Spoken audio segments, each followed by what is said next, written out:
So let's talk about the role of sales management in your boom next year. And as Lee said, sales management plays the pivotal role. So there are 5 things that your sales managers, and if you are one, that you must spend 80% of your time on. 5 things. Okay, the first one is accountability. And that's not you being accountable to somebody else. That's you holding your salespeople accountable to you. And to perform accountability effectively, that means you need to hold every salesperson accountable to something measurable every single day. And measurable, these can be the behaviors that drive results. But measurable, something we can count, something we can look at, something we can inspect. Okay? And not on a daily basis or even a weekly basis, but maybe on a monthly basis, the number. One of the mistakes that sales managers make is they're just trying to hold salespeople accountable to the number. That's a result. It's an outcome. If they miss it, it's too late to do anything about it. So you got to move your accountability way earlier in the sales process, before the stuff's even in the pipeline. And you've got to hold salespeople accountable to the measurable activities and behaviors that lead to that outcome, while you can still do something about it. The problem is, only 5% of all the sales managers in our data spend even a quarter of their time holding salespeople accountable. And that's why you've got so much excuse making going on, the thing we started with. If they're holding their salespeople accountable, there are no excuses. None. The second thing they have to be able to do is coaching. Now, had an interesting experience last week. Last week I led a 3-day sales leadership intensive, which we do from time to time. And in this particular one, we ended up spending not the allotted 4 hours on coaching.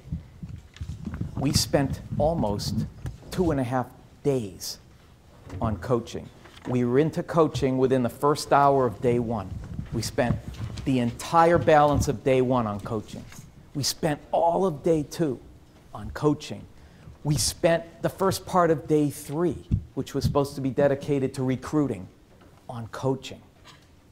Now, some of the sales leaders, which were a mix of VPs and regional sales managers, some of the people came in thinking, here we go, more of this sales management stuff that I've heard a million times. Some of them were sitting there because they had to be there and they weren't given an option. Some of them were new in their roles and really wanted to have everything tool-wise, skill-wise, competency-wise at their disposal so that they could get off to a running start. But it became clear to them an hour in, to them, that first and foremost, they needed to be coaches. And nothing was going to change if they couldn't coach the salespeople to a higher level.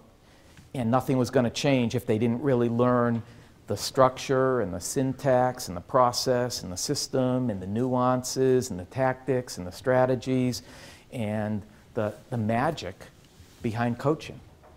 So if this isn't number 2, then it's number 1. They've got to spend a ton of their time on coaching. And coaching is pre-call strategizing.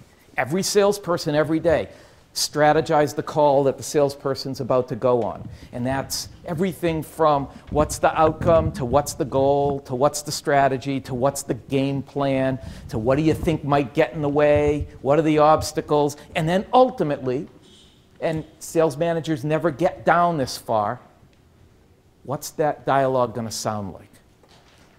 And if your sales managers start at where's this call going to end, and end with what's that call going to sound like, and they expect to hear dialogue from the salespeople, they're going to be very disappointed. Your salespeople don't know the dialogue. They don't even have the opening questions. They're totally unprepared to go on that call, on all those calls. And Lee had statistics to prove it. I mean, they can show up and they can present, but if they want to do consultative selling, if they want to stand out, if they want to achieve trusted advisor status, they need a game plan, and they need it right down to dialogue, which means that your sales managers have to be coaches. And as a coach, they need to be able to role play these calls. At the beginning, they may need to play the sales part, and the salespeople may need to play the prospect part. And it's also post-call debriefing. What happens after the call? And that's, how did that call end, and how did we get there? And at what point did that call get derailed? And what could the salesperson have done differently? So now we're down to, was it a skill gap? I'll give you some more statistics, okay? We have an elite 6%. Out of that 500,000 people in our data, there's clearly an elite 6%, and they have about 95% of the possible skills that we look for. They are strong, they overachieve, they are consistent, and they just know exactly what to do. And then there's a next 20%, and it drops off pretty quick from elite to the next 20. That next 20% has about half of what we look for in skills. And then there's a bottom 74%. There's no bell curve here. This is it. It goes from a real small percentage of great ones to a bunch that can get the job done, and then everybody else just plain sucks. And the folks who suck only have about 20% of the skills that we're looking for. And you're sending them out in the field expecting great things, and you adjust because most of them aren't capable of great things on a consistent basis. You adjust your expectations to what they can do rather than what you need them to do. So however that call went, the post-call debrief needs to include, was it a skill gap? They didn't know what they were supposed to say or ask at that point. They didn't have the strategy or the tactic. Or was there a weakness responsible? And a weakness means that they might have known what they should have said right at that point. They might have known where to go. They might have known what to ask, but they were too uncomfortable to do it. And there is a point in every sales process, in every sales cycle, in every sales meeting, in every customer interaction, where the scenario calls for the salesperson to do this. This is the time where you ask that question, which turns the call on its ear, rocks the prospect's world, and they start to look at you and your company and your capabilities differently. And they have a choice of doing that which the scenario calls for, or this, which they're most comfortable with. And at the intersection of what it calls for and what they're comfortable with, most of your salespeople choose what they're comfortable with. They pass up the opportunity to ask the tough question because of weaknesses, hidden weaknesses, things that make it uncomfortable for them to do that. Now, I'm going to share something that isn't a 2010 or a 2011 quote. This goes back to 1951, and my guys from the insurance industry, even though you weren't selling back then, you might know the name of the guy. I think his last name was Gray. His quote was, it's a great quote and it applies today, the only difference between successful salespeople and unsuccessful salespeople is that the successful salespeople do what they don't want to do.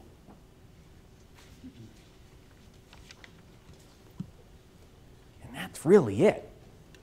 If you do what you're uncomfortable with, and you get your salespeople to do what you're uncomfortable with, and you're not driven by your comfort. I mean, you've heard the expression for years, you've got to get out of your comfort zone. I mean, that's not a new expression, but the practical application of that happens to your salespeople on their sales calls.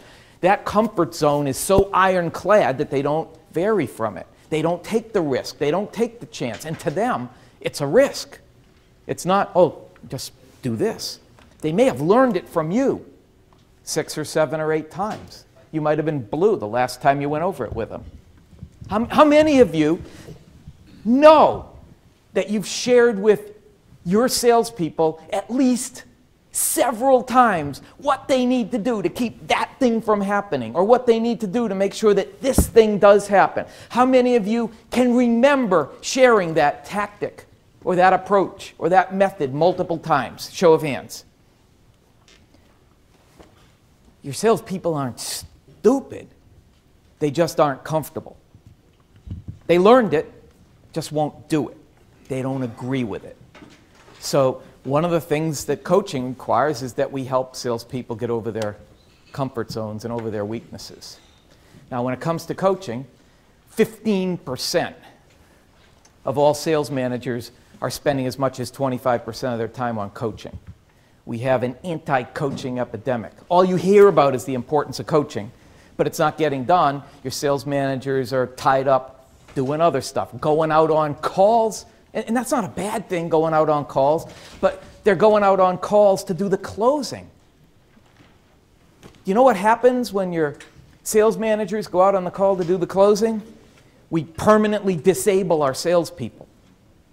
Okay, soon as the call starts going south and the sales manager jumps in, well, the prospect's never going to talk to the salesperson again. They're out of it. Now that they can talk to somebody senior, they'll talk to somebody senior. And the salesperson learns over and over again that when I get to a crucial point in the sales process, I just turn it over. It encourages laziness. It encourages status quo. It stops development and change. It's a horrible thing.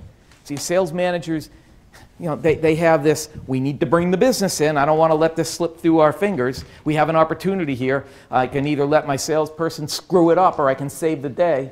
And they develop an ego about I'm the guy who saves the day.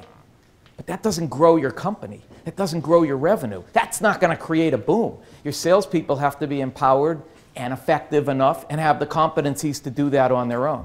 So there's got to be a lot more coaching. They've got to motivate. You know what that is, but only 10% of them spend much time doing it. They have to recruit. And recruiting, let's get this piece straight. I'll talk more about it in a couple of minutes, but recruiting is the process of identifying, finding, attracting, selecting, hiring, and retaining better salespeople than the best ones you already have. It's not filling seats. It's not replacing people with new bodies. Every hire is an upgrade. And this is the worst. 50% of the sales managers we have data on don't even spend 5% of their time recruiting. They just as soon get a referral to somebody that they know from within the industry and say, you're our new salesperson.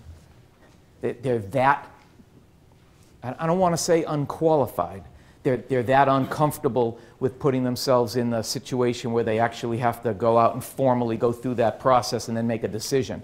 If they can bring in somebody that they know of who's done a good job at another company, that's the safe decision. Let's bring that person in. If they fail, it wasn't because I made a mistake, they just didn't work out.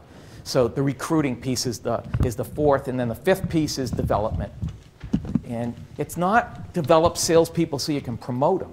It's develop them so that you don't need to manage them anymore.